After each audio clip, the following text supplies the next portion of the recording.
नमस्कार मित्रांनो, देवा काळजी कलकी चॅनलवरती ना तुमचे स्वागत आहे।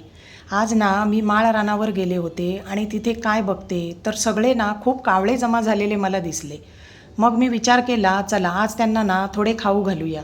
हातात थोडंसं धान्य घेतलं आणि हळूहळू टाकायला सुरुवात केली आणि बघता बघता ना सगळे कावळे माझ्याभोवती जमा झाले। किती सुंदर वाटतं ना निसर्गात असं सगळ्यांना खाऊ घालताना बघून।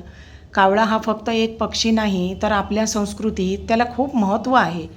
आपण मानतो की आपल्या पूर्वजांचं रूप म्हणजे कावळा, म्हणूनच ना त्यांना खाऊ घालणं ही फक्त सवय नाही तर श्रद्धासुद्धा आहे। आजच्या या धावपळीच्या जीवनात आपण हे सगळं विसरत चाललोय, पण कधी कधी ना असं थांबून निसर्गासोबत वेळ घालवला तर मनाला खूप शांती मिळते। तुम्ही पण कधी कावळ्यांना खाऊ घातलंय का? कमेंटमध्ये नक्की सांगा आणि असा अजून व्हिडिओ पाहायला चॅनलला सबस्क्राईब करायला विसरू नका। धन्यवाद।